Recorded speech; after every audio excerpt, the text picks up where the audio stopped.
এই যে কারকে মানে কোন কোন শ্রেণীকে রোজা না রাখলেও ক্ষতি নাই, শরীরে অনুমতি আছে যে তারা রোজা রাখবে না কিন্তু পরবর্তী কাজা রাখতে হবে।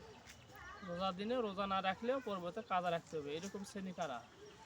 যেমন বলা যায় মুসাফির লোক, মুসাফিররা কিন্তু রোজা না রাখলে গুনাহগার হয় না। রোজা থাকা অবস্থায় সফর করছে, এই সফর অবস্থায় রোজা না রাখলেও ক্ষতি নেই কিন্তু পরবর্তী কিন্তু তার রোজা কাজা করতে হবে।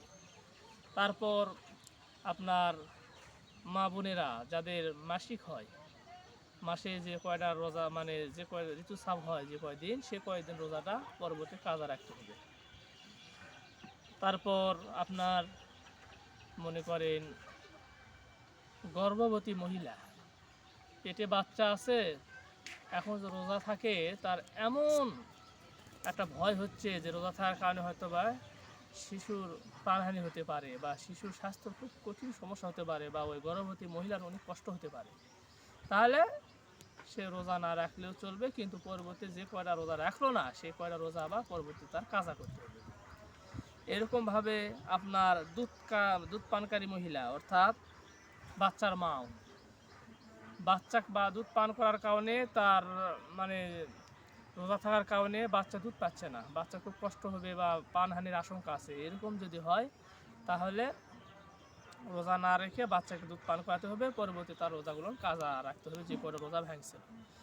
এরকমভাবে এমন অসুস্থ ব্যক্তি যে যদি সে রোজা রাখে তাহলে কঠিন অসুখ বৃদ্ধি হতে পারে, মানে অসুখ খুব বেড়ে যেতে পারে, কঠিন অসুখ হতে পারে, এরকম ভয় হচ্ছে।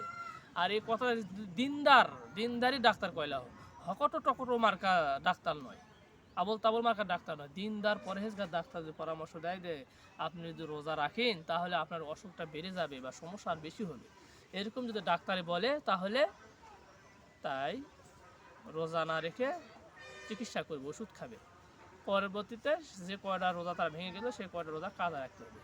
এরকমভাবে একজন বৃদ্ধ বা বৃদ্ধা মহিলা যদি রোজা রাখে তাহলে তার খুব ভয়, তার চলাফেরা খুব কষ্ট হয়ে যাবে, বৃদ্ধ মানুষ বুড়া মানুষ, এই জন্য এরকম বৃদ্ধ বা বৃদ্ধা মানুষের জন্য, পুরুষ বা মহিলার জন্য রোজা না রাখলেও কোনো ক্ষতি নাই, কিন্তু যে কয়টা রোজা সে রাখতেছে না সে কয়টা রোজা তার ফিদিয়া দিতে হবে, সৎকার ফিদিয়া পরিমাণ তার মানে সৎকার করে দিতে হবে, অথবা গরিব মিসকিনদেরকে সকাল মানে যে কয়টা রোজা যদি একটা না রাখে তাহলে একদিন দুই বেলা খাওয়াতে হবে পেট ভরে, দুটা না রাখলে 2 দিন পেট ভরে খাওয়াতে হবে, এরকম করতে পারে। এইগুলো আলোচনা কোথায় আছে? আপনার ফতোয়া কিতাব দুরুল মুখতার 2 নাম্বার খণ্ড 422 নাম্বার পৃষ্ঠার মধ্যে এই আলোচনাগুলো আছে। তবে বাদাই সানাই নামে কিতাবে 2 নাম্বার খণ্ডের মধ্যে আছে ফিকাহ কিতাব, এই 2 কিতাবের মধ্যে বিস্তারিত আলোচনা রয়েছে যে এই সমস্ত শ্রেণীদের রোজা না রাখলেও কোনো ক্ষতি নাই কিন্তু কাজা রাখতে হবে। আল্লাহ পাক রব্বুল আলামিন আমাদের সকলকে সঠিক বুঝ দান করুন। সকলে ভালো থাকবেন। আসসালামু আলাইকুম রহমতুল্লাহ বারাকাতুহু।